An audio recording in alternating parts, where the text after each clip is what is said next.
સ્થાનિક સ્વરાજ્યની ચૂંટણીનો જંગ જામ્યો છે ત્યારે રાજકીય પાર્ટીઓ પોતાની એડી ચોટીનું જોર લગાવી રહ્યા છે અને મતદારોને રીઝવવાના પ્રયત્નો કરી રહી છે। આ તમામ વચ્ચે વડગામ તાલુકાના 28 તાલુકા પંચાયત સીટો પૈકી બાવલચુડી તાલુકા પંચાયત સીટ પર અપક્ષ ઉમેદવારનો ઝંઝાવાતી ચૂંટણી પ્રચાર સામે આવ્યો છે અને જેને લઈને મતદારો પણ જાણે કે અપક્ષ ઉમેદવારને જીતાડવાની નેમ લઈ ચૂક્યા હોય તેમ અપક્ષ ઉમેદવારને ચૂંટણી પ્રચાર જોરશોરથી ચાલી રહ્યો છે।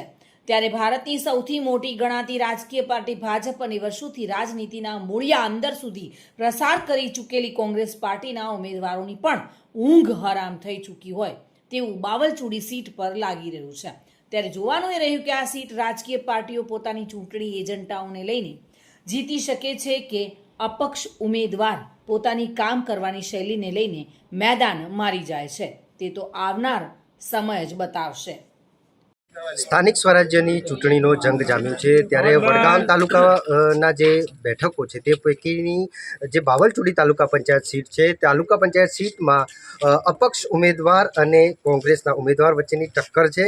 સીધી લીટીમાં જોવા જઈએ તો જિગ્નેશ મેવાણી જે એમની પર આક્ષેપો લગાવવામાં આવ્યા છે એ આક્ષેપો પૈકી જે ઉમેદવાર છે તેમને અપક્ષમાં ફોર્મ ભર્યું છે અને અત્યારે ઝંઝાવાતી પ્રચાર ચાલુ છે।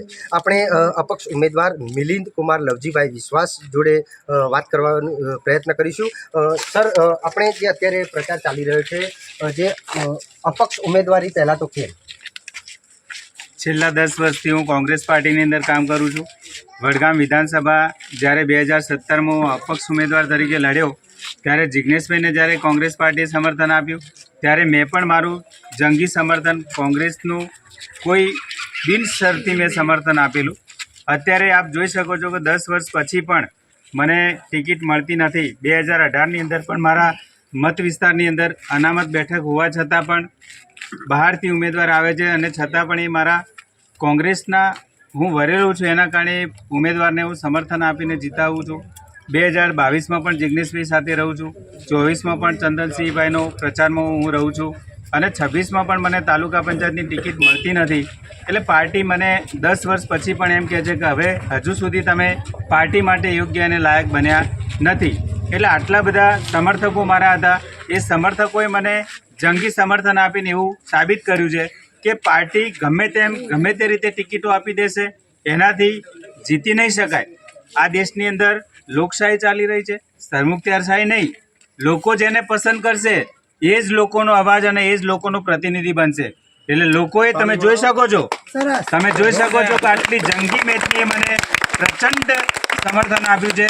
એટલે હું એક પક્ષીય રીતે જીતું છું એ વાતમાં કોઈ તમે જોઈ શકો છો કે આટલું સમર્થન જે માણસની સાથે હોય એની જીતની બાબતે તો કોઈ શંકા રાખવાની કોઈને જરૂર નથી। પાર્ટી સાથે મારી કોઈ દુશ્મની નથી, જિગ્નેશભાઈ મેવાણી સાથે પણ મારી કોઈ દુશ્મની નથી, સામેના ઉમેદવાર સામે પણ મારી કોઈ દુશ્મની નથી। પણ પાર્ટીએ મને 10 વર્ષ પછી એક નવું લેસન આપ્યું કે હજુ તમે અયોગ્ય છો અને હજુ તમે કંઈક નવી ડિગ્રી લઈને આવો તો તમારા વિશે વિચારીશું। એટલા માટે દોસ્ત અપક્ષ ઉમેદવારી કરી છે। ગામ બાવલચુડી, તાલુકો વડગામ, જિલ્લો બનાસકાંઠા। અહીં હું બાવલચુડીનો વતની છું। અમારી બાવલચુડીની જે સીટ છે સીટ છે એમાં પહેલું તો એક જ વાત છે કે અમારા જે કોંગ્રેસની સીટ એમને ફાળવી મનુભાઈની નામની, હું મનુભાઈને અમે ઓળખતા જ નથી પહેલાં તો, બરાબર। એમને અમને વિશ્વાસમાં બી લીધા નથી, બરાબર। અમારે ગામની એમને મુલાકાત બી કોઈ લીધી નથી, ડાયરેક્ટ ટિકિટ લઈને આવી ગયેલા માણસ છે। અને મિલિંદ વિશ્વાસ સાહેબ છે, છેલ્લા 1.5 મહિનાથી અમારી ગામની પાછળ 4 ગામની મેં એક નહીં 4 ગામના મહેનત કરે છે। એટલે અમને આ સાહેબ પર એટલો વિશ્વાસ આવ્યો કે સાહેબ અડધી રાતે અમારું કામ કરશે। અને પેલો માણસ તો 80 વર્ષની એની ઉંમર તવાય, એ હવે સીધા જવાની તૈયારીમાં છે। એ માણસ અમારે ચાલે નહીં, અમારે તો લોકશાહી, જે માણસ કામ કરે એ માણસ અમારે જોવે। હવે જે પેલા મેવાણી સાહેબ યાર મિલિનભાઈ છે અને અમે આ બાવલચુડીના બધા વતની મિલિનભાઈના સપોર્ટમાં અપક્ષમાં ઉભેલા છે મિલિનભાઈ, અને અમે એમાં બધા અમે એમના સમર્થનમાં છીએ। અને આ તમે જનસેલાબ જોઈ શકો છો કે મિલિનભાઈને પ્રચંડ બહુમત મળે એવી અમારી પણ અપેક્ષા છે અને અમે અપેક્ષા રાખીએ છીએ કે એમને મળશે।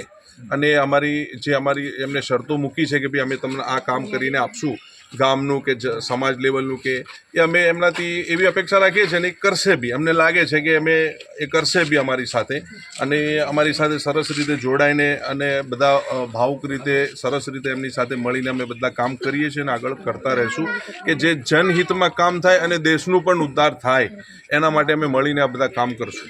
વર્ષોથી મુસ્લિમ સમાજ કોંગ્રેસને વરેલો છે.